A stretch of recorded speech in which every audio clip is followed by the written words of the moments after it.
I'm about to name some people and I want you to tell me the connection between them. George Floyd, Eric Gardner, Breonna Taylor, and Michael Brown. Well, yes, all the individuals I just named were African American. According to a New York Times article published in August of 2020, all the individuals I just named were killed at the hands of white police officers. Now, some may look at this as a coincidence, but I see this as a problem. Now, let me ask you, the audience, this question. If the police officers involved in those shootings shared the same skin color as the people I just mentioned, would they still be alive today? Stephen Covey, an American educator and author, had this to say about diversity. Strength lies in differences, not similarities. Social injustice within the police force should be reformed by policies that encourage diversity. Today, I will talk about why diversity in the police force needs to be seen and what the solution needs to be. Let us first talk about the problem in detail.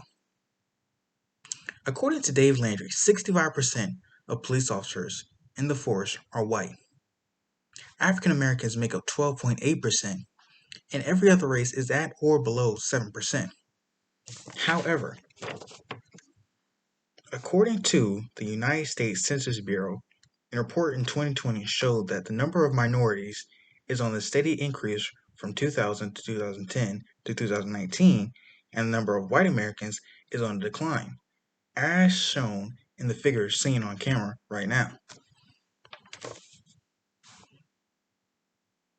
Knowing this, the inverse correlation between the makeup of the police force and the population of the nation must be addressed. Now that we have talked about the problem, let us move on to a potential solution.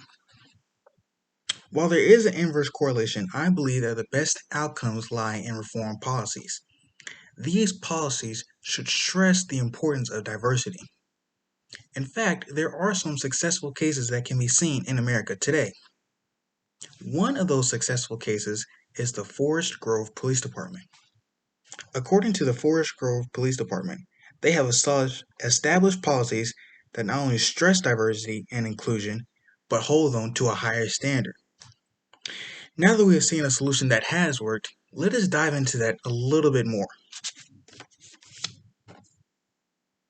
I believe that the policies that encourage diversity and modernize the police to match the modern times must be used in today's world. I want you, the audience, to imagine this. Imagine instead of 1 out of every 10 police officer being a minority, 1 out of every 3 police officer is a minority. Not only will this increase diversity, but it could improve policing. According to an NBC News article published on February 11th of 2021, diversity not only improved policing, but African American and Hispanic officers use less deadly force than their white counterparts, and they also make fewer arrests. While this was the first report, this could be the first of many if new reform policies that encourage diversity are brought up. Now that we have talked about the solution, there is an action that you as the audience must take. I implore you as the audience to act. We can no longer sit back and watch on the news as more police shooting happens. While I can't tell you exactly what action you need to take, I do have 3 suggestions, and they are: 1. Write to your local congressman about reform policies. 2. Start a petition demanding reform policies that encourage diversity. And 3. Protest, protest, protest. But in the end, we must all take action. Thank you.